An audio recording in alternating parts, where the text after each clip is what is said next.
वहीं बिहार इंतखाबात के नतीजों पर शाहनवाज हुसैन ने अपोजिशन को जमकर तनकीद का निशाना बनाया। शाहनवाज हुसैन ने कहा है कि अजीम इत्तेहाद के लोग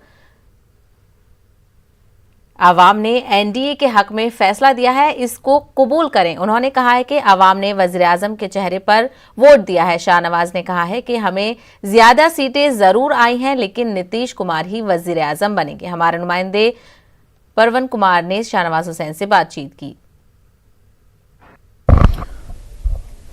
हमारे साथ बातचीत करने के हैं बीजेपी के राष्ट्रीय प्रवक्ता शाहनवाज हुसैन साहब। सर, बिहार ने एक बार फिर से एनडीए के पक्ष में जनादेश दे दिया है, लेकिन विपक्ष स्वीकार करने को तैयार नहीं। देखिए, ज्यादा बचपना न करे, कांग्रेस राजद के लोग स्वीकार करें।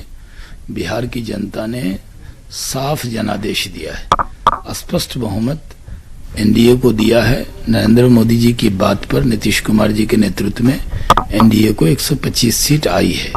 हमारे नेता नरेंद्र मोदी जी का जो विश्वास और यकीन था, उस पर बिहार की जनता खड़ी उतरी। हम बिहार की जनता की उम्मीद पे खड़े उतरेंगे। प्रधानमंत्री के नाम पर ही हमें इतनी सीटें मिली, क्योंकि जिस तरह कोरोना काल में प्रधानमंत्री ने काम किया, जिस तरह गरीबों की चिंता की और जिस तरह गरीबों के बीच में से आवाज आ रही थी, गरीब पूरी तरह हमारे साथ थे।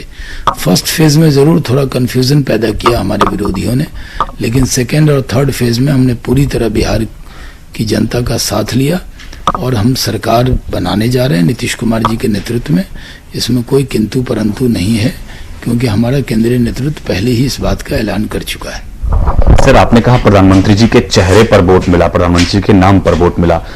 आप बड़े भाई भी की भूमिका में भी बन के आए, तो क्या चेहरे में परिवर्तन की कोई संभावना है वहां मुख्यमंत्री? नहीं, बिहार में तो हम लोग ऐलान करके लड़े और ये भी कहा है कम सीट आए ज्यादा आए उनको बनाएंगे। तो ये सही है कि भारतीय जनता पार्टी का स्ट्राइकिंग रेट 67% से भी ज्यादा, करीब 67-68% और हम अच्छी सीटें जीते हैं। लेकिन हम गठबंधन धर्म की राजनीति को ईमानदारी से निभाएंगे। आपने तो कह दिया कि नीतीश जी मुख्यमंत्री हमारे रहेंगे, लेकिन कांग्रेस के नेता दिग्विजय सिंह उनको ऑफर दे रहे हैं कि दिल्ली में आइए और भाजपा और संघ की जो नीति है उसको छोड़िए। दिग्विजय सिंह जी की आदत है कि वो अपने डूबते हुए जहाज में सबको बैठाना चाहते हैं। कांग्रेस की वजह से ही तो बुरा हाल हुआ आरजेडी का बिहार में। अगर कांग्रेस ने हाथ मरोड़ कर 75 सीटें 70 सीटें ले ली और कितनी फिसड्डी साबित हुई कांग्रेस, 19 सीट जीती है, 20 भी नहीं पार कर पाई।